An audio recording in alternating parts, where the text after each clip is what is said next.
What's going on, Military Cashflow family? Today we have Naaman Taylor. He's going to be dropping some knowledge about some wholesaling and also his real estate journey in general. So welcome to the show, Naaman. Thanks so much for coming on. Please let us know a little bit about yourself, who you are, where you're from, and a few other little things. Yeah, absolutely. Hey, thanks for bringing me on, man. This is always a pleasure and a treat to do. I've been watching your podcast here for a little while now, and I want to give back to our community, our military community. So I love to share my story. I think words and knowledge are some of the biggest things we can share, and this is one of the best ways to do it. We can't always give everybody our time, but with this 1 hour that we do here can be heard by, thousands and then thousands of people. So I'll start off by, I joined the Army when I was 18 years old. A recruiter just randomly came to our school. Gotcha. And I thought like, all right, man, this seems like a good idea. My dad told me it was a very bold move. And I thought to myself, like, I'd like my life to be a series of bold moves. So I started, just by joining up from a recruiter in high school. I've now served 12 honorable years. I've been to Germany, Korea, Afghanistan, Iraq. I've been stationed in the States in Fort Hood, Carson. I'm now here in Fort Sill, Oklahoma, field home artillery. So I've been all over the place in those 12 years. I've enjoyed it, but the entrepreneur bug has bitten me, and my time is in the Army is going to be coming to an end soon. Nice. Hey, so one thing you said, two things you said, I really want to kind of circle back a little bit on, hit on a little bit and make sure our listeners are really understanding that. He talked about a way to give back, right? So oftentimes we'll get hit up in the DMs. I'm sure you do as well. Get hit up in the DMs asking for your time. Like what, can you help me? I'm looking to get to this level and I see you're on that level. I would like your help, right? Before you guys do that, make sure you do check out what information that they're putting out for free, right? Because our time is our most valuable asset. And I love that you really hit on that and like, hey, this is one way to give back. And this is one way for people to learn is to listen to the podcast, listen to our journeys, things like that, because we're putting out this information all the time. So I love that you hit on that. And I think that's a very, that's something that an overlooked thing. That's something that's very overlooked for people that are just getting started. So make sure you reach out and get that free content out there, because that's that takes time itself, and that's one way to help the masses, right? And then secondly, you hit on something. I was like, ooh, that was kind of nice. I haven't heard that before. A series of bold moves. Your life to be a series of bold moves. And I'm sure we're going to kind of learn about some of those bold moves as we progress through your story. But I'd like for you to like really emphasize on those points. Like, hey, this was one of my bold moves. All right, one of your bold moves is already join the military. Let's go. Let's continue the story. And as you continue, I'd love to. Hey, this is a bold move here. You know what I mean? Because bold moves are something that a lot of people aren't doing. And as you guys know, just serving in the military, what's less than 1% of them of the U.S. or something like that. So, series of bold moves, man. Go out and taking action. So, please, let us know where the next bold move was. Where'd it go from there? Yeah, let me touch on the time thing that you brought up, and then I'll move into the bold moves. So it's our job as the people with the knowledge to teach people how to earn your time, right? So it's not just for free, but you can earn it. And by that, I mean, you can bring opportunity to people that you want to work with. So I teach people like, hey, I'm looking for houses in this area at this price, or we're trying to network in this area. Do you know any events or anybody you can connect me with? So it's basically, you got to have something to bring to earn our time. You can't just say, hey, how do I get started in real estate? Because what that tells me is like, you've not listened to any of the 10 podcasts I've been on at this point. Preach. But you're on my page, Preach. In the DMs asking me questions. And it's not like frustrating or anything. And I usually still message back. But it is like, I've put this content out now 10 times, and I continue to get better and better every week and continue to improve. And they just keep getting better, these podcasts. And so if you just go listen to them, man, not only will I answer that question, I'll answer probably 10 more questions you had and a bunch you didn't know you had. So that's to say, I teach you to earn my time. You listen to the podcast, you'll know what I'm trying to get, and then you can bring opportunity, and now you have my full attention. Thank you so much for emphasizing that point, man. Because like, and like you said, it's not super frustrating. It's not like we're straight up just annoyed by it, but it's just an understanding, right? And I had to learn that lesson myself. And if you listen to any of my older YouTube videos where I kind of sharing a lot of my journey, right? That's one thing that I touch on as well. How can you provide value to someone else that you're trying to learn from? And that's just what it is. Provide value to someone that you're trying to learn. If you want to learn how to get into your first rental property, all right, and you want this person as a mentor or this person to help you out, what value? I want you to just ask yourself, what value are you providing to that person? Because that goes a long way. For example, that when I was in college, I wanted to learn how to flip houses, right? So back before there was Instagram and things like that, and Facebook was kind of popping, but it wasn't really popping like that. This is back in like 07, 08, maybe a little bit later in that 09 time frame. I guess Facebook was really, really hot then. But either way, I went on Craigslist, and I feel like that's not used that much, Craigslist, but I went on Craigslist and I put out an ad and was like, hey, I'm looking to get a mentor I'm looking for someone to teach me how to flip houses. That's essentially what the ad said. And it was just like, hey, I'm looking for someone to teach me how to flip houses. And I'm young at that time. I didn't really know what this whole game was about, but I assumed that, hey, I'm a young guy. I'm getting there, getting after it. Somebody's going to pick it up, right? And say, hey, yeah, I'd love to bring you on. That's not how that worked, right? That I wrote like 2 or 3 ads and they just went all unanswered. And then I switched the game up and I learned something, how to win friends and influence people. And they talk about Yeah. essentially adding value, right? And then I went back, rephrased it, and put, hey, I will work for free on your job site as in order to learn flipping, right? In order to learn how to flip houses. I don't even think I put that. I think I just put like will work for free to be on a renovation job site, something along those lines. And man, I got email after email after email after email after email. And that's just me providing value, right? I can go out there and work with my hands and a way to provide value for someone else. So I'm just giving you that quick example. If you're thinking this is your first time hearing it and you're saying, hey, I want a mentor, and you need an example of how can I provide value? I don't know anything. Well, there's a lot that you can do, even if you don't know anything, right? So just giving that example. Yeah. I'm sorry, I didn't mean to go on a tangent there, but No, please that's good, continue. man. Yeah. And the way people can add value, I tell that their biggest usually their biggest commodity is their time. So no Exactly. one gets any more time than the other person. We wake up every day and we all get the same 24 hours, and we can't tap into tomorrow and get any extra hours. So we all get the same time. Now, what you do with that time is going to create the value that you have. Now, when you come to us and you say, hey, I'd like to help you. How can I help you? That's not something that we're looking for, right? It's I can specialize in this. I can do these things. I can work for free because I have time available. So that's how you want to come. If you have time, dude, yeah, that's something we can't create or get any more of, no matter how successful you get or anything like that. And we get way more busy. I'm not even anywhere close to where I want to be, and I'm still so busy every day. And I'm like, it's incredible. It's incredible Preach. how busy we are. Preach. All So right, we can end the show now. So I mean that's enough value for this. I Hey, got a you gang of this. hey, if you're listening, dude, like just that alone, that piece alone was enough.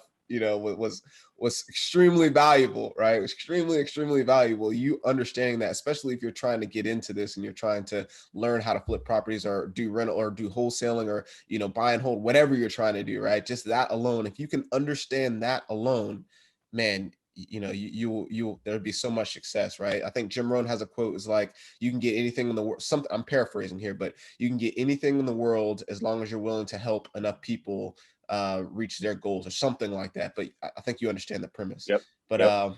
but yeah, man, go ahead, please. Let us know a little bit more about your story, please. Yeah, perfect. So when I joined we haven't even got past high school. The dude came randomly to my high school, and I did the battle buddy system with a guy that we played basketball together since the 7th grade. And we weren't the best of friends in school, but we were pretty cool. And then we got really tight our senior year because we both knew we were going to join the Army together. We knew the whole year we were seniors, we were going to the Army. And we did the battle buddy system. We got to go to basic AIT. We went to our first duty station together. We deployed together. So like the first 3-4 years in the Army, it was 3 years. First 3 years in the Army, was super great for me and him because we had each other. You know, so we were from Cleveland. Dope. We had never been anywhere. We went to Colorado together, and then we went to Afghanistan together, came back, and you know, it was really nice having a person that I could relate to with me for the first 3 years. Because, you know, you know how those barracks are, man. It can get, you got all kind of people in there. You don't know who is who and who's doing what. So it was really nice to have a friend with me in the barracks and stuff like that. So it was pretty awesome. Yeah, that's actually dope. I hear a lot of people going through the battle buddy system, but it usually doesn't work out for some reason. Sounds like, you know, you and your friend were even in the same company. If you guys were sharing barracks, all right, at the very least the same battalion, right? Yeah, no, we were in the same battery, same platoon. We were in the same platoon. We had the same job, everything. We picked everything the same, and it worked out very fortunate. I hear a lot of people do the battle buddy system. They go to basic training together, and then they see each other like chow. But you know how the interactions are at basic training. So there's really no battle buddy there necessarily. You see a familiar face, but that's about it. That's crazy. So yeah, we got extremely lucky in the beginning stages of our career in the Army. That's awesome, man. Okay, so joined the Army. You got picked up by the recruiter. You did the battle buddy. That's pretty cool to know that, you know, your whole entire senior year of high school, you already know what you're doing. So that kind of, I'm sure that relieved a lot of pressure. Like, it didn't help with school though. It didn't help with school because I was like, don't you want to have better grades? You know, you can get it at college. I'm not going to college. I'm not worried about no school. I'm not going to gym. I'm trying to just play. I'm playing basketball, you know, so that's really. Yeah, so it definitely didn't help with school, but it definitely gave me a goal as a senior to make sure I stayed out of trouble and you know, attended school because it was a requirement to get the diploma to get to go to the Army. Yeah, dude, that's pretty cool, man. Okay, so you did that, and now you're at your first duty station at Fort Carson. I imagine you said Colorado, so I imagine this is Fort Carson. Yeah, okay. Yep. I was at Fort Carson, and then we deployed. We came back, and then I got orders to Korea. And you know, all the guys that we were stationed with, we all went to basic and AIT together, and we all went to Carson somehow, like most of us, because they were deploying. Nice. So we get back, and I'm the only one that gets orders to Korea, and I'm like, hey, like, what? First of all, what is Korea, and why am I going there? I'm from Cleveland. I've never been anywhere other than now I've been to Fort Sill and Fort Carson, and I'm like, where is Korea, and what is a Korea? I was very confused. I thought I was going back to war. You know, I went to Afghanistan, and I'm like, I guess I'm going back to war. I didn't bring any clothes with me. I just brought my TA-50. And, you know, the Army was different in 2012 when this was going on. We weren't that informed of everything as you are now. They didn't have the ag system and the sponsor and all that. So I just show up with my TA-50, and I realized, like, oh, this place is actually pretty cool. To this day, Korean barbecue is my favorite food. I learned to speak the language. I mean, it completely changed my life going to that second duty station. Nice. So as we transition into talking about, you know, where you started in real estate, right? I want to get a sense, and for those out there listening, right, because you might be in that same situation, I want to get a sense of where your mindset was at, right? Like, what are you doing with your money at that time? What are you doing with thinking about, like, hey, my you know, my future, what I plan to do, right? Take me back to where your mindset was at during that time, right? And then I want you to walk us through that transition of change. Yeah. So after I left Korea, it's smooth transition here. I was promoted to staff sergeant in 2013, 4 years, fast as you could do it. I was high speed, you know, and we moved over to Fort Hood, and now I can live off base. You know, I remember I got my first staff sergeant check, and I couldn't believe it because I got BAH and BAS, and I'm like, I got paid on the first, and I thought they paid me for the whole month. I was like, yo, did I just get paid for the whole month? I'm 22 years old. I'm like, man, I'm making, you know, good money in my mind at this point, and so I'm thinking like, great, but now I had to find somewhere to live because, you know, you have to live off base, no more barracks, and they're like, you want to move on post, and I was just thinking like, that doesn't seem like a good idea. And I was like, nah, I think I want to find my own place. And I talked to a realtor friend of ours, and I used my VA loan. First used it, 22 years old, I bought a duplex. Sheer luck. This is all sheer luck. I had no investor mindset. So you just randomly bought a duplex. You're like, hey, I'm just going to buy a duplex. A brand new duplex at that. New build, wasn't even built yet. The one next door was just finished, and they were like, we're gonna build one just like it next door. And I was like, okay, I'll take it, because it was really nice. And I was like, I'd never lived anywhere this nice. It's beautiful. And I go, yeah, I'll take it. And we wait a month. I had rented a room from a friend of mine for like a couple months while it was being built. Paid like $250 a month to rent this room, just to wait for my house to be built. And then they build the duplex. I immediately hire a property management company because I know nothing about real estate or renting a property. None. So I hire the best. I just look on Google reviews and hire this property management company. I still use them to this day. They get me a great tenant. She's moving out this month on the 30th, but she's lived there since this place was built in 2013. So on the other side. 2013. Jeez. Okay. So that was my longest tenant, right? So I've been a landlord, quote unquote, for like 8 years, but no investor mindset. I bought brand new duplex, hired property management. I lived in a small room in the duplex and rented the big room. So like I was the ultimate house hacker in 2013, and I had no idea what house hacking was. It wasn't a coined phrase yet. Yeah. I was just like, hey, I'm trying to save all my money, and I just stumbled into buying a brand new great duplex. My mortgage was like $1,300. I could charge $1,000 for rent, and I was renting the back room for $500. So I was like getting paid to live there, collecting my BAH, living in my room, just kind of going to work 22, like balling. It seemed like I had unlimited money at this point. Yo, that is crazy. So like without no kind of training, no kind of like no one coined, at that time, 2020, you're right. Like BiggerPockets was like barely, like wasn't even really big like that. It was a very, very small platform. And I don't think very, very few people knew about it in 2012. So you're out there, don't know what a house hack is, don't know anything about, buying a duplex with your VA loan. Cause that's another thing that a lot of people don't know is that you can buy multifamilies with your VA loan. So you're out there and you're just like, hey, I'm going to buy a duplex. Didn't know anything about property management. You're just like, hey, you're just kind of doing what I guess makes sense to you at that time, which is wild. Yep. You're saying at that time you were what, 22 years old, 23 years old, something like that? I was 23. So 23 years old out there, just killing the house hack, killing the duplex, buy his first investment. I mean, that's awesome, dude. That is crazy. So there had to be, I imagine there had to be something like some type of mindset at that point where you're just like, hey man, I'm just going to try to save my money. Was there some end goal or something like that? Or was it just like, hey, this just makes sense to me. I'm just going to do it. There was still no mental shift. I was just like getting this extra money, and I was like, great. And I was just having a good time with my life, being in the Army, just going about my day. I never thought, let me scale, let me do this again. I didn't buy another house for 7 years. Nothing. I just lived in the one. Actually, that's not true. I lived in that duplex for 2 years, and then I moved out of the duplex and bought another VA loan in the same area.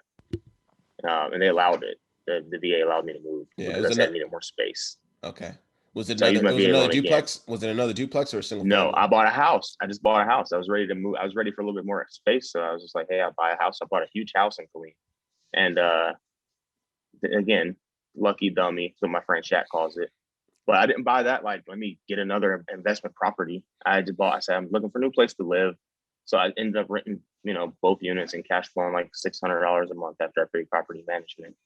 And that was awesome, but still no investor mindset, just getting lucky in life and what seems like making pretty rational decisions, like, let me just try to live for cheap and not pay a lot of money. And, it just worked out. The duplex and the single family, I bought a 4-bedroom, 2.5 bath house, pretty big. And I rented the rooms to my friends. But I wasn't like, this wasn't a thing. I was just trying to live for cheap. And my boys needed a place to live. So it just worked out again. And then I lived there for years. We deployed to Iraq. And then I came back and I had orders for Germany. So then I sold the house after I got to Germany, probably a year and a half after I got to Germany. I tried to rent it out myself and it went terrible. I was like, oh, I don't need to pay no stinking property management. And then like somebody wrecked my house and it was all bad. This is a 4-bed, 2-bath, right? This is in the duplex. Mm-hmm. Okay. No, not the duplex. I tried to rent it myself after I PCS to Germany. And the dude just like had a bunch of kids and dogs and like, it was all bad. So then about like 2 years into me being in Germany, he stopped paying me rent and I had to like basically evict him. And then I got the place fixed up and listed it on the market, and it had appreciated like $40,000 from when I bought it. I just got lucky again, right? I'm like, oh, the VA loan, no money down. I sold this house 4 years later. After everything was said and done, I got about $35,000. And I was like, well, that was awesome. Maybe I should try this real estate thing. And then I still didn't do anything for like another 4 months. And then the pandemic hit. And I was like, oh man, and we had all this time off from work when the pandemic hit. And I had some money saved. I had put some money in some stocks and stuff. And I had some money saved. And then I was watching like Dave Ramsey on YouTube because we had all this time. And I was like playing video games for like a month or two. And I was like, this is a waste of my time. I need to figure something else out. So I just started watching like what I thought was good content on YouTube, Dave Ramsey. And I got rid of my debt. I started making extra payments on my house. I did all the baby steps he says to do. And I realized like I got to step 5 like really fast. And I was like, dude, I'm never going to get rich doing this. I was like, this ain't it. But, and most people, they still follow that. And it's a good thing to start out with, I think. I tell people Dave Ramsey teaches the ABCs of finance, but there's, 26 letters in the alphabet. So you got a long way to go still. And I like that. So I learned really the ABCs like of it. Yeah. So I learned the ABCs, man. And I was like, dude, this is so slow. And just so happens the YouTube algorithm had a Bigger Pockets episode like underneath Dave Ramsey's thing. And I clicked on it, and this was like young, ugly Brandon Turner, like this wasn't Beardy Brandon, yet. Yeah. So it was like one of those old episodes. 2012, one of those 2012, 2013 episodes, man. Yeah. Yes, bro. It was one of the ones that was back in the day. And I started watching them. And I watched probably, I liked it. And I started watching, I probably watched 150 episodes in like 2 months. And this is all I did. We had all this time off from work because of the pandemic. And I was like, after I watched, all the hours, I was like, I can do this. And that's when I had the mental shift that you were asking me about. Nice.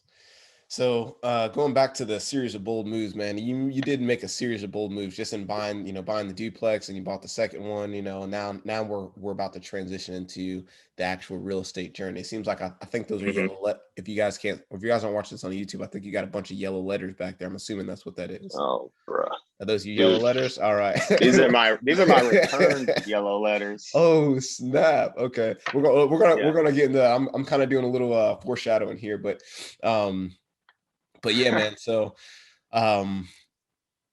we got to Germany. You started watching the videos. You got introduced to Dave Ramsey first. And I think you're right. There's ABCs, just like you said. I love that analogy. There's ABCs, but Brandon teaches the first 3 letters, but then there's the rest of the letters, right? I think that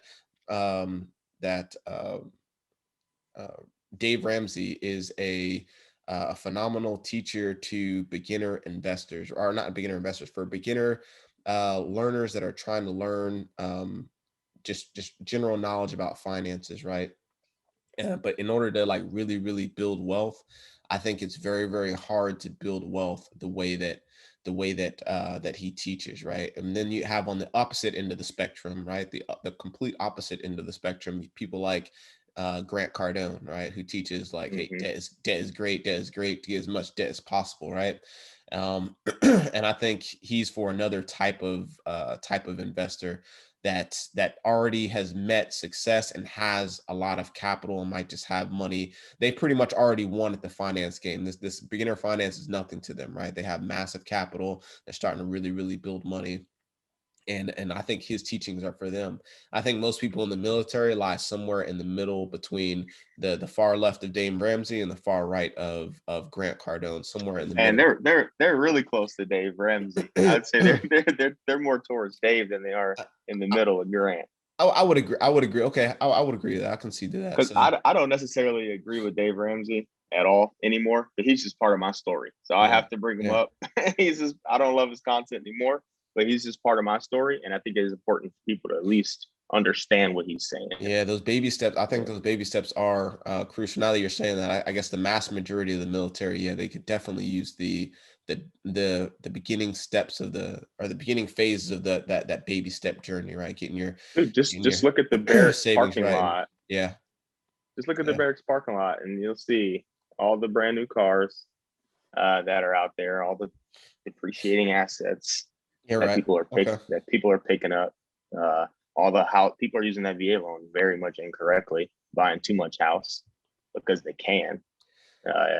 So they should watch a lot of Dave maybe first. Very, very, very true. I will definitely agree with that. You're right. You are definitely right. I'd say more on the Dave Ramsey side, and as they continue to progress in rank and progress in rank and progress in just their financial literacy, definitely kind of in the kind of right in the middle there. So all right, so we got into had that mind shift when you started listening to to Brandon Turner and the guys over at Bigger Pockets, right? What's the next step? What did that shift do for you, and how did you start taking action from there? Dude, I was addicted. Like I said, I probably watched like 300 episodes at this point now, but the first 2 months I just really banged them out. I got like, you guys talk a lot about education on here, and I got what I call my YouTube University that I'm picking up, all kind of now. I got a master's degree on YouTube University now. Like, so I would say, people that aren't interested in going to school like me, just get on YouTube, dude, and put in the hours. Put them in. I listen to these podcasts on YouTube, a bunch of different podcasts from all kind of people. You can take shortcuts. You don't have to, put in this traditional way of education. If you're willing to put the hours in on YouTube with the right content and people, and take action with that same stuff, because at that point, if you're just watching, it's entertainment and not necessarily education. And it's funny that you say that you don't have to go to school, right? Even if you do go to school, school doesn't teach you this stuff, guys. Like, you can get your master's degree in finance, you can get your master's degree in business administration, your MBA, and you will never learn anything about real estate. You'll rarely learn anything about taxes. You won't learn anything about personal finance for the most part in general. All those classes are teaching you how to work in the corporate world, right? How to manage a business's finance from a you're looking at a 50,000 level view. You're not learning about financial or personal finances, right? You're not really learning about stocks. You're not learning about real estate. You're not learning anything to build wealth. Now, and if you guys have listened to another episode, you do know there are master's degree programs that are out there. They're less known, like the master's degree I'm planning to go get. It's in Masters of Trust and Wealth Management. And that's all you learn is basically personal finance type things, but those are not as popular, right? But just like Naaman said, YouTube University will give you your master's, your PhD, and anything you need to know with personal finances, right? And if you're really wanting to build wealth, YouTube, podcasts, I mean, there's people out there like myself and Mike and Naaman who are putting this information out there for free, dude. Like, it don't cost you any kind of tuition, no books, no nothing. It's just the information's out there. So we're giving you real life experience, whereas some professors don't even have that real life experience. They're just kind of teaching off of stuff that they learn. For those of you who don't know, like, for example, my wife's a lawyer, or my wife's an attorney, you guys know. She has her law degree, and speaking with even some of her professors in that field, there are career professors, right, that haven't really practice any kind of litigation, right? But they're teaching class. I always thought that was just really, really weird. But that's I think YouTube Business University. professors that don't have a business, it's like, Exactly. So it's kind of wild to me. But all right, continue. I'm sorry. Keep yeah, stealing no, the. you're good. So I listened to all the Bigger Pockets episodes, and I decided that I was going to try the BRRRR process, and I picked a market What is the BRRRR process? Yeah, so buy, renovate, rent, refinance, repeat. The coin by Bigger Pockets, So I decided I was going to do that. And at this time, remember I told you guys I was living in Germany. So I was just watching YouTube, and I was like, I'm going to do the BRRRR strategy in Dallas. Decided I was just going to do it in Dallas. It's a big market. My wife lived in McKinney, which was really close to Dallas, and we had some family and friends out there as well. So if I needed boots on ground, I had the people that could help me if I asked. I had watched an episode of The Bigger Pockets with a guy named Josiah Smelzer, who's a friend of mine now, and I decided I was going to try and like get some sort of mentorship from him. So when I watched this episode, I really resonated with him, and I thought I could really get along with this person. He seems like a really good person. I'm gonna reach out to him on Instagram and see if he'd be interested in some sort of mentorship. Mind you, I had listened to both his podcasts, 150 Bigger Pockets podcasts. I know what I'm talking about before I come on this thing and ask him for help. And I didn't ask him to just help me. I said, hey, do you offer any sort of paid mentorship programs? I just inboxed them. And I didn't do whatever a lot of people tell you to do, is just like inbox 100 people a day to find one. I went one for one. I found somebody I liked that I thought I could resonate with and just inbox the one person. He said yes. And I had to pay him, of course. But man, that payment changed my life. I was able to now get connections because he was also in the Dallas-Fort Worth market. I was able to get all sorts of connections and network. I tapped immediately into his network. He gave me just a couple names of like 3-4 people. Then they gave me 3-4 people each, and so on, 3-4 people. And now I'm like, all this massive spider web in Dallas-Fort Worth. And I remember I finally identified a house from a wholesaling company called New Res, a really big wholesale company. But they were offering really good deals at this time. This was, beginning of this was about June of 2020. So I've been doing real estate about 1 year now. So this is about June of 2020 when I bought this house. You've been doing deliberate real estate, like deliberate investing, right? Because you've been doing this since 2012 on accident, right? Yeah. So, go ahead. So I've been like investor mindset now since June of 2020. And so I bought this distressed property in Dallas-Fort Worth for $70,000. And I used hard money to close it. I remember I had sold my house. I had about $40K now. What's hard money? It's money you can borrow from either from private money lenders or hard money lenders. Pay a percentage, points up front. I mean, there's all kind of ways to set it up, but basically they'll let you borrow money on real estate ventures. And there's all kind of companies. Yeah. So I just want to touch on that for those who might be listening and might not know what hard money is. It's just a really easy way, just like Naaman said. But the big difference between them and like a regular traditional bank is they'll lend on properties that need work done to it, right? And they offer it for that money. They usually lend on the asset, right? Like for the ARV, for the after repair value of what that home is. But it's typically a lot easier to get. But because it's easier to get, it typically costs a little bit more. Like the percentages are a little bit higher. But go ahead. I'm sorry. Yeah. So my property cost $70,000, and it was $30,000 to fix it up to the standard that I wanted it to be fixed up at. And this lender in particular loaned 85% loan to value. And after his fees and everything, I only needed about $20,000 down to get the property and the rehab money. So it was like super scalable. Right? 20 G's, man, I got 35. I'm in there, So I put the money down. I hired a contractor that I had interviewed a couple times. I didn't have to pay them till the job was done, which is really important for me because I was 5,000 miles away from where I was investing. And then they fixed that. This is really simple, guys. They fixed the house.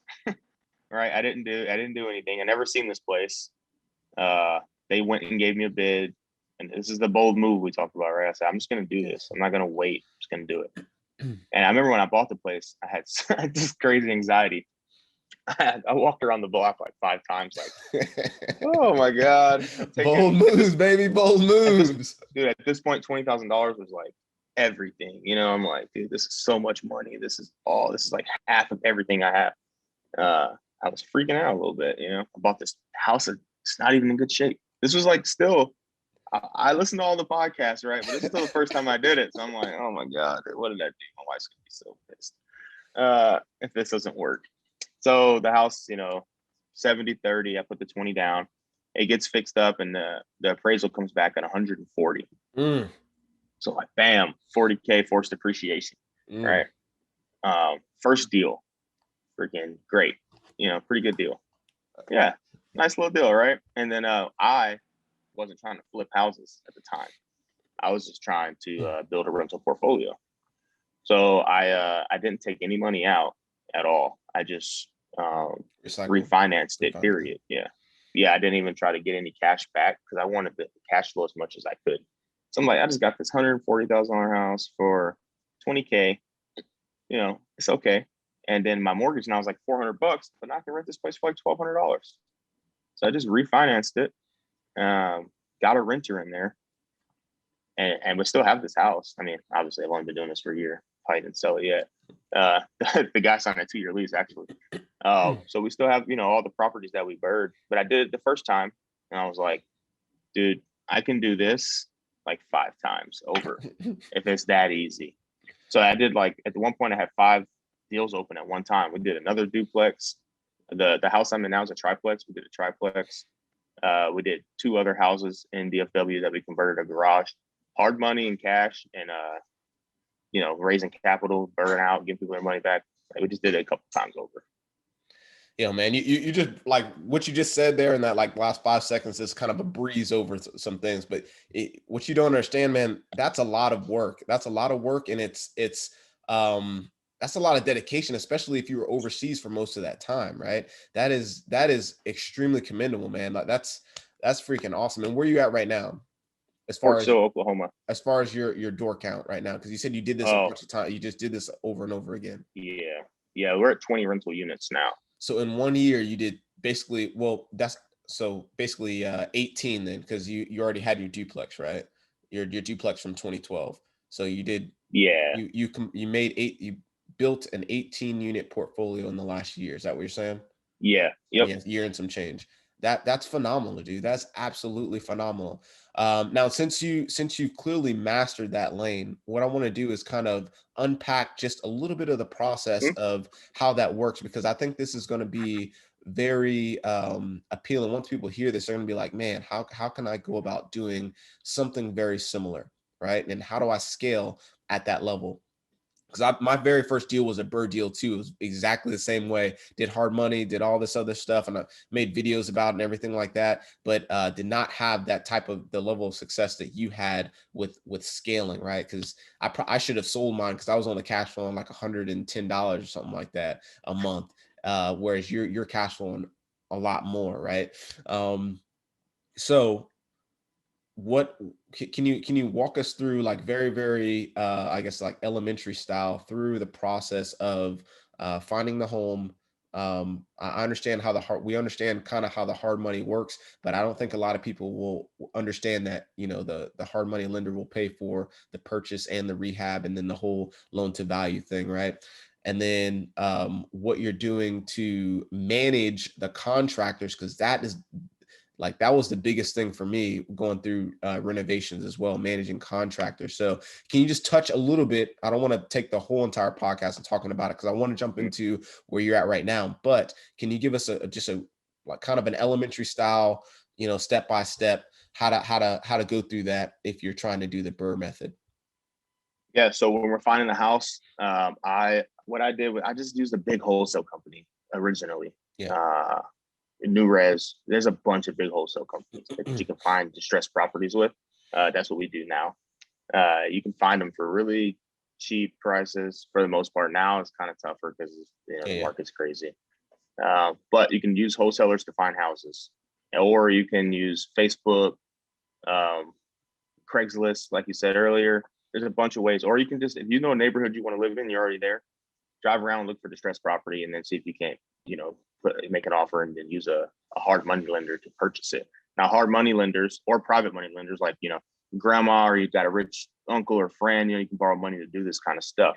And when you refinance, you pay them back. So the bank will give you the money back that you borrowed from your grandma to purchase the house, right? If you ran the numbers right. Yeah, if you did it all right. If you buy cheap enough, right? And you live in a nice enough place where you can force enough appreciation. Make sure you're running your numbers. Now, the biggest and hardest part, and still to this day, is contractors. You have to interview them thoroughly beforehand, because cheaper is not always better. For me, it's more about being hands-off, because my time is more important to me than anything. So I like to have contractors, even if they cost more, that I don't have to like call and make decisions on. I say, hey, this is what we want to do with this house. And then in 2 months, they give me a call back and say it's done. And I was very lucky to be able to find that all the way in Germany. But it took, quite a bit of interviewing and agreeing and trust. But you have to take some sort of calculated risk, right? But what's more risk? What's so risky about like someone not getting paid until they're finished with a job?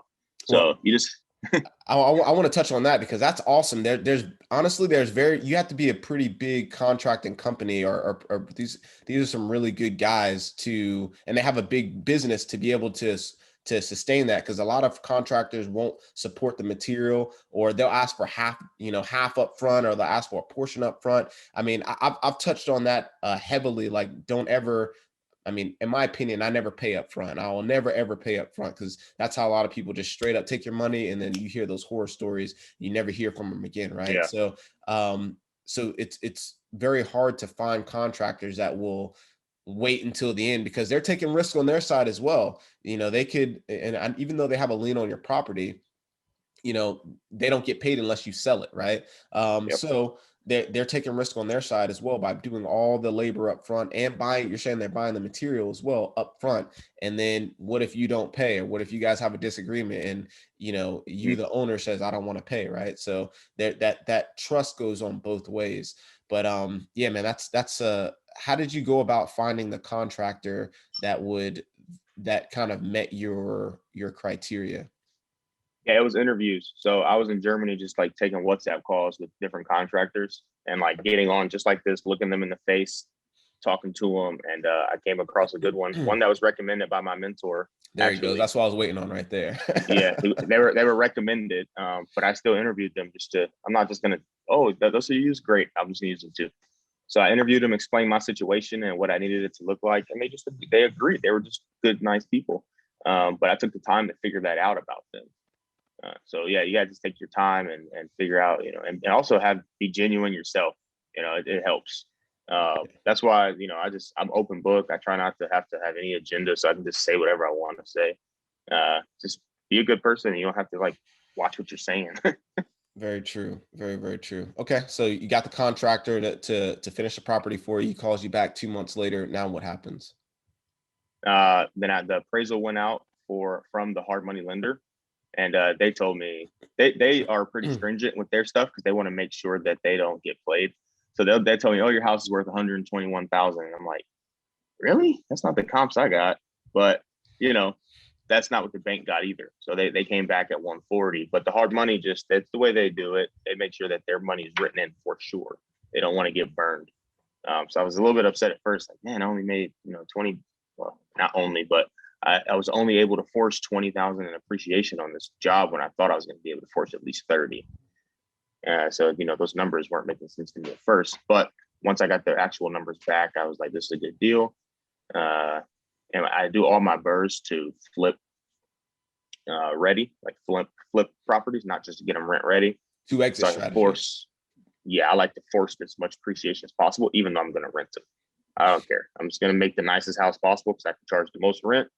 And I can get the most money out of this deal if I'm BRRRRing. Yeah, that's awesome. And then you just basically place a tenant from there. I mean, you got the property manager, I imagine, that's managing all those properties. So, dude, that's awesome. That's awesome. So, hey, if you're listening out there, we try our best to give you some actionable steps. And what Naaman just laid out is literally the blueprint for BRRRRing. Obviously, that was kind of a watered down version, but we want to definitely give you some very, very good content, and also some great examples and steps that you should be doing along that BRRRR process, right? So that's a very, very great way of scaling. I wish I would have known some of the things that he's saying right now back in 2016 when I did my first BRRRR. So that's definitely rewind that if you need to, reach out to Naaman if you need to really get that process down pack. You can also go check out some of our older videos where we talk purely the BRRRR strategy. I think I made like an hour-long video just only on the BRRRR. this is like I think back in 2019 or something like that. So let me squeeze this in before we have to cut it. BRRRR strategy is not even my favorite strategy. I like the line of credit strategy, which is what we did with the property that I'm living in.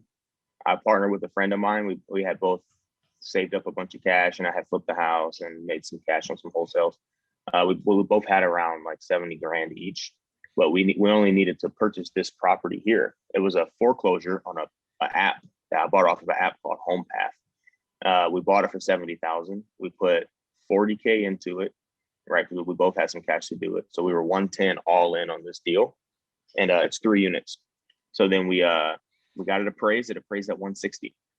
Awesome, right? Again, boom. I make my friends all kind of money. They love me. So he was like, awesome, dude. We got this great property. We just forced 50K in appreciation. I live here for free. We pulled a line of credit from the bank. I go to the bank and I say, I have this, because we used all cash. We didn't refinance like the BRRRR strategy. Yeah. So we went to the bank and said, I have this asset. It's worth 160,000. Can I get a line of credit? They gave me 80% loan to value. So they gave me 135K of basically my money back at 4% interest whenever I want. Now, this is an extremely powerful tool, which is why I wanted to bring it up versus the BRRRR strategy, because you can get a couple doors doing BRRRR that way, and you can get a little bit of cash flow, but if you're not in great markets, which most military towns aren't, like here in Lawton, we're not going to hold stuff that's going to appreciate 30, 40K over a couple of years. So we need more cash flow. So we use cash and get a line of credit. And now we use that line of credit to flip houses for transactional funding for houses that we're wholesaling. And we can cash flow a lot. I rent the unit next to me for 700 and the unit on the other side for 800. So we get all the cash flow. I live here for free. We have 50K forced appreciation. And now we have access to most of our money still.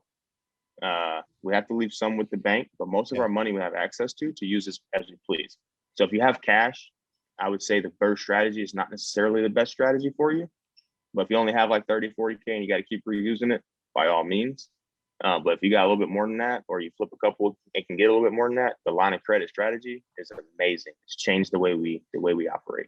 Yeah, and that is diamond. That's gold right there. Diamonds and gold right there. Because again, I did my first BRRRR property, and had I known about the line of credit and about like how powerful that tool is, I never would have refied. I would have just took that money and probably bought 3 or 4 other doors, right? And at the same time, you're cash flowing the entire time, which is basically paying off the line of credit that you're using. So it's like, it's almost freaking free money, right? So it's an extremely powerful tool. Very, very powerful tool. So talk us through a little bit of it seems like, you did that and now you started to transition into wholesaling. I talked about the foreshadowing a little bit more because I saw that book of yellow letters back there. So let's transition into where you're at now and what you're doing now. Well, let me ask you this. Would you rather do another episode about wholesaling, or do you want to squeeze it in now?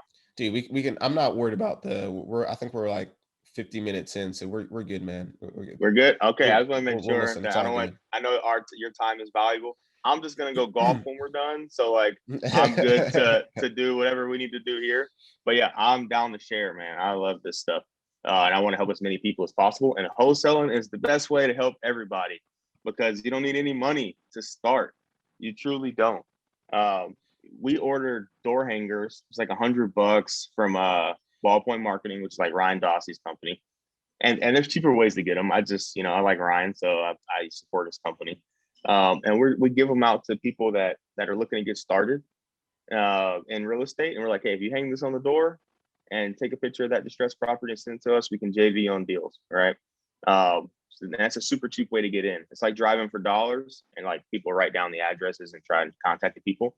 Just put a door hanger on there, or leave a sticky note. Sticky notes are cheaper than door hangers. So it's super, free and easy ways to get into the door for wholesaling, to find these distressed properties. And driving for dollars is driving around neighborhoods, looking for houses with like tall grass, broken windows, ugly houses, just a place you might even want to buy just because you like it. But that's this cheap, free, easy way to get started into wholesaling. Nice. Okay, that's a very, very easy path. I kind of had a little small wholesaling stint there for a little bit, and then the pandemic hit and I had to move and all these. I went to Germany and all this other stuff like that. So kind of the same thing. But those are some. I mean, everybody knows about the driving for dollars, right? I think that's one of the most common ways to do it. But I really like the door hanger strategy. I hadn't heard that before, actually. I've seen them before, but I hadn't really heard about it in the way that you did it. Hey, hang it on your door, and I'm assuming the the buyer will eventually see it, or someone will eventually, see the door hanger and then give a call on that yellow letter, and then you guys can negotiate from there. But can you just give us a quick example of what wholesaling is, or like what? Just give us a quick example. What is wholesaling? Yeah. What do you do here? Why do you do it? Yeah, wholesaling is more sales than it is real estate, to be honest with you. I didn't realize that when I got started in it. I just been a soldier for 12 years and then buying my own houses and doing the BRRRR and stuff like that. But then when the market started going crazy, I couldn't do it anymore because the houses were too expensive. But even the wholesaling houses were too expensive. I couldn't get any more cheap properties to force appreciation. So I decided to get into wholesaling myself so I could find my own houses to BRRRR or flip or keep. And then we started getting, good at it. And we're like, let's just sell all these things. And we're doing really well at it now. Wholesaling is still in Dallas. It's still in the Dallas market, or you're in Lawton right now? Dude, man, we're all over the place. Okay. We're all kind of different states and countries, or not countries, states and cities. But wholesaling is putting a property under contract for basically as low a price as possible, and then selling it for as high a price as possible. But you're just selling the contract. And you're selling these contracts to flippers, buy and hold people, other real estate investors, maybe even other wholesalers who can sell it for more money than you. But your main objective is to find a house for as cheap as possible, put it under contract, and sell that contract to somebody else for a profit. Nice. That's great description of what wholesaling is. All right. So what are you doing? So you explained how you got into wholesaling, because it was kind of you just did a pivot, right? So you're like, hey man, this, my old strategy is not really working right now because just the market, right? So what else can I do within the same realm to continue to be working? Because you're a grinder, dude. Like already you make bold moves. So yeah, keep doing it, dude. Exactly. So you're doing the wholesaling, you're out there, you're putting the door hangers on. And how's that been going for you? And where do you see yourself, moving from here? I'm trying to grow a monster wholesale company, dude. I'm trying to do, millions in wholesales. So we've been doing this for 3 months. We've only been doing it right for about 45 days. We did it for 45 days at first, and we were just trying to figure out what we were doing. And we paid for a mentorship kind of program to go down and like go inside of a company and look and see what they're doing. And we learned a ton, and we brought it back with us. And now I'm just curious, is that Brent Daniels? No. Okay. We I'm part of Rat Race to Five. Okay. Which is Felipe Mejia and Diego Corzo. Yeah. So we did a paid mentorship program with Diego's brother, Gonzalo. And dude, they did 1 million in wholesales in 6 months. So like, I'm not messing around. this is not a side gig. This is not a part-time passion or whatever. I'm getting out of the Army to do this full time, right? Because it's getting crazy. What was your first question? Let me answer that first before I get into all these numbers. No, I just wanted to see you keep going. You're good. Yeah. So, if we close everything we have under contract right now, we'll probably do $60,000 next month. In a month, dude. Like in a month. Yeah. So like, I'm gonna write a book. How I went from making $60K a year to $60K a month. Exiting, through wholesale and exiting the Army. It's gonna be crazy. But it's a lot of systems and processes in place. And like I said, we've been doing this correctly for about 45 days. We spent a lot of money on these yellow mailers. We make probably over 1,000 phone calls every day, cold calling. We hire cold callers from Philippines and other countries to reach out to all these homeowners. And we get right back on the phone with them if they are interested in selling. Give you them hot leads. Are you using Mojo, I'm assuming? We use a dialer system called Phone Burner. Okay.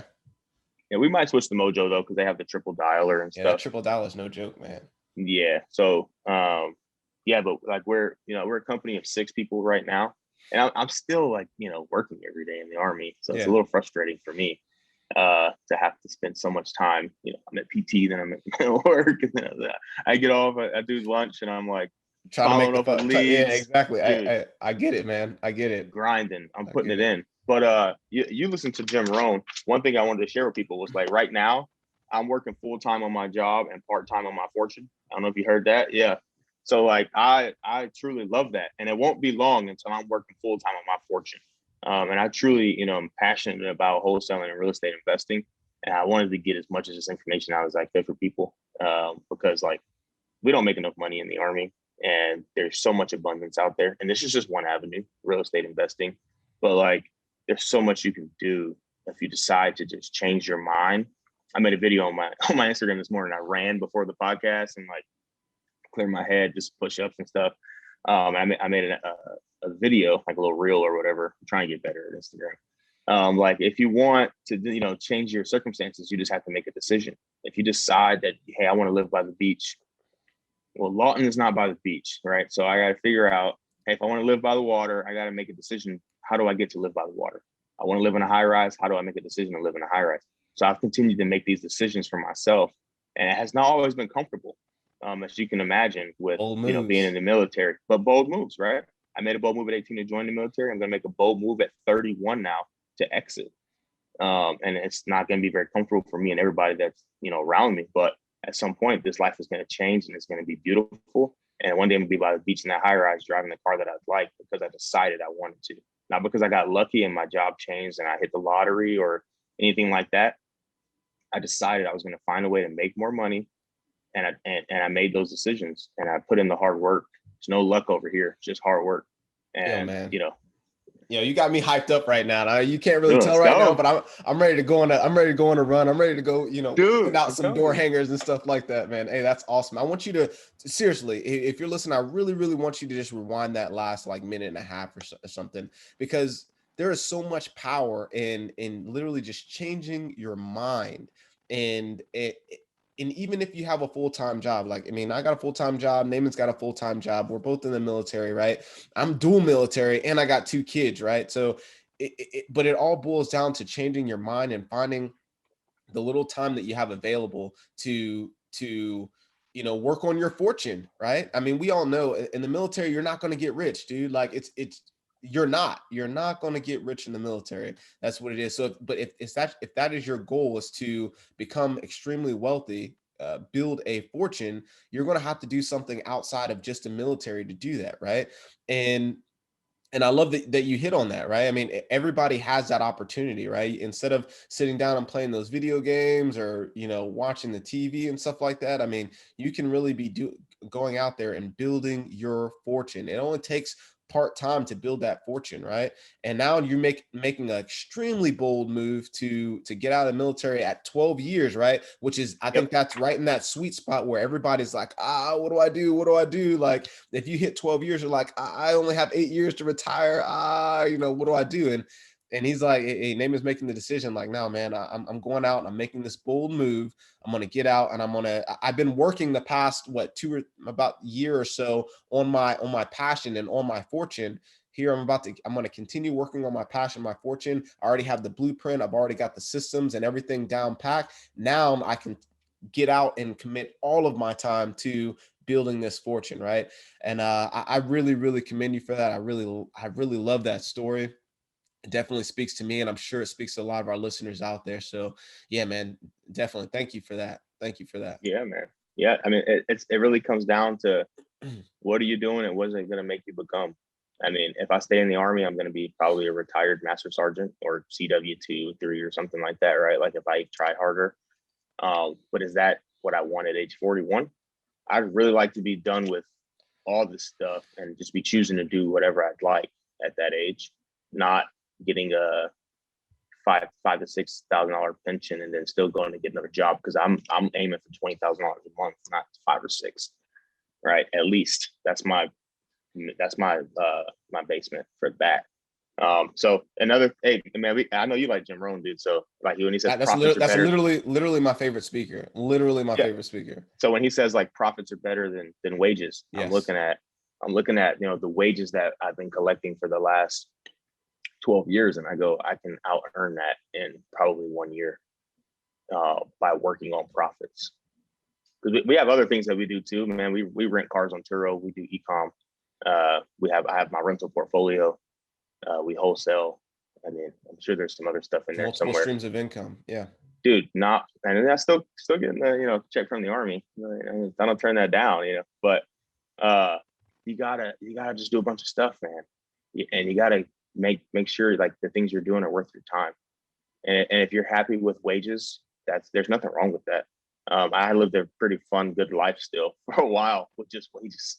But I'd like to live a different one now, and that's why I've moved into profits instead of wages.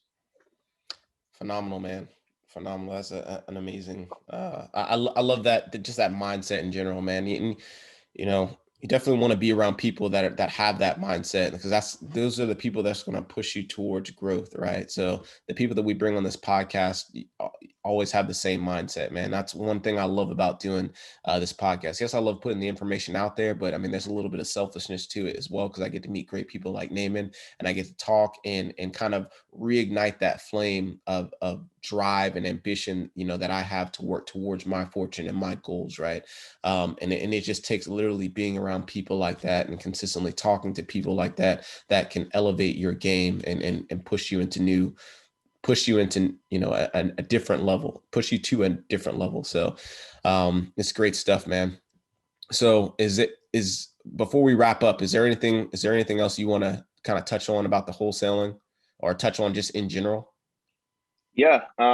So we're in a bunch of different markets, and people want to reach out and try to figure out how they can help with wholesaling. I'd be happy to like mail people door hangers. I'll just try to provide opportunity, man. What people do with it is up to them. So people reach out. I say, hey, do you want to drive around and put door hangers on distressed properties, dude? I'll mail them to you, and we can get going. That can be your profit, right? Your part-time fortune if you decide to do it. I've never actually offered this to anybody yet. Just had the idea when we were talking. So like, yeah, if people want to hit me up, man, send me an address. I'll send you some door hangers, and we can get to work on building money and fortune and get some profits, dude.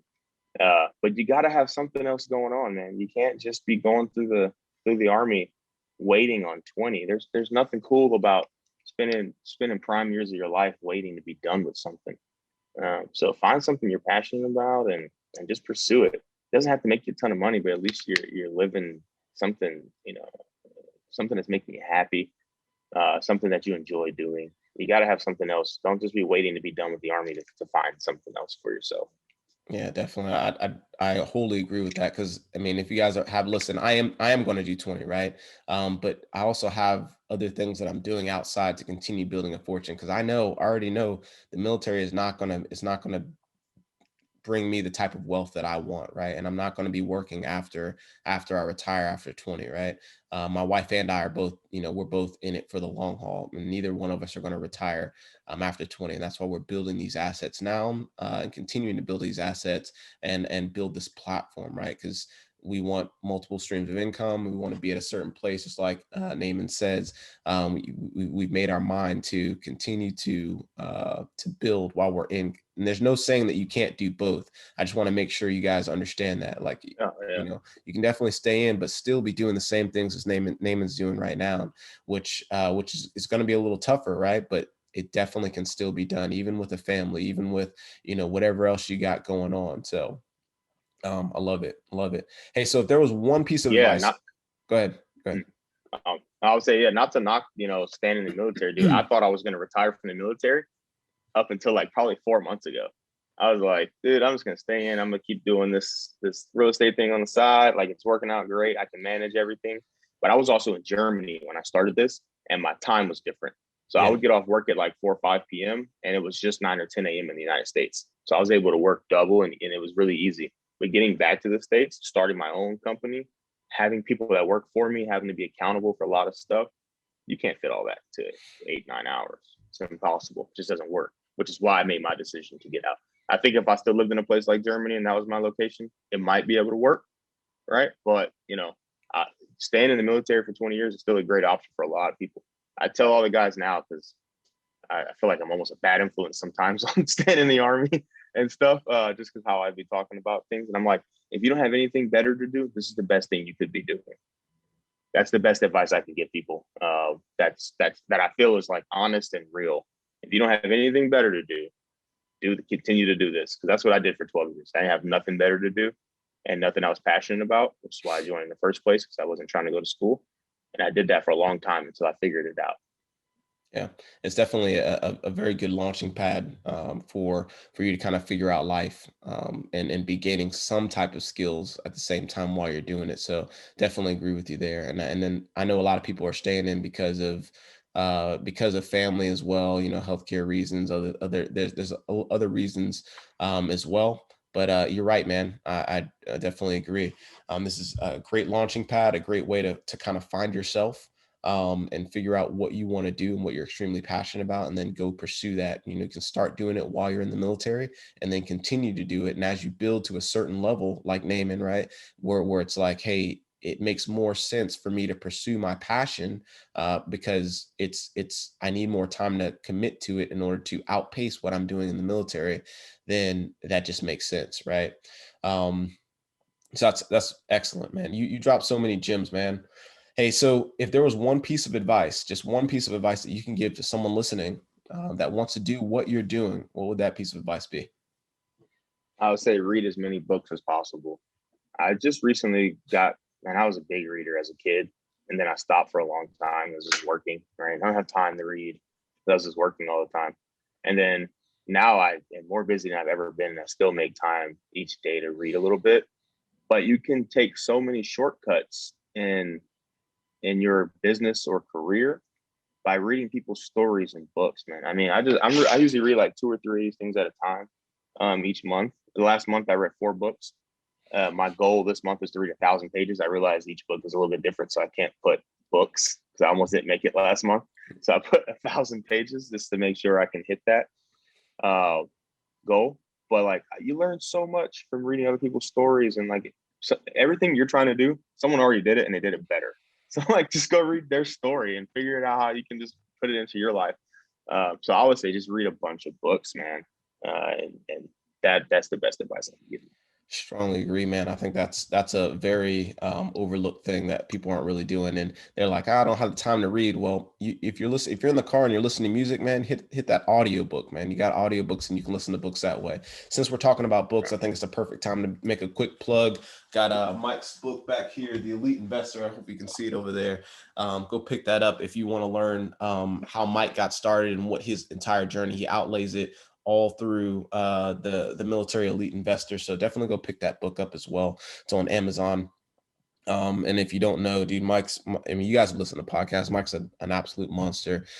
Two realty groups, and I think over 100 doors now, and hotels and all that stuff. So dude, Mike's an absolute monster. And that's exactly what Naaman said. You want to learn someone else's story and how they did it. Go read the books that they put out. They take a lot of time and effort and energy into putting their story down in a book so that other people can learn. This is literally for you. We take time and effort to make these podcasts so that you can learn, right? Go listen to this stuff, pick this stuff up, because you don't have to go and make 100 mistakes by yourself. If you can read one book or you can listen to one podcast and save yourself hundreds of thousands of dollars worth of mistakes, why would you not do that? It just doesn't make any sense. So definitely go listen to those books, listen to those podcasts, and check that stuff out. Dude, you just gave me a great idea. So like, I'm gonna probably do as many of these podcasts as possible, and then hire a ghostwriter to listen to all of them, and then write me a book. Look at that, working smarter. Nah. Dude, I don't want to sit here and type all day. Like, it's terrible, dude. I'm like, well, listen to these 20 podcasts I did, and then bring me a rough draft, and then I'll add to this.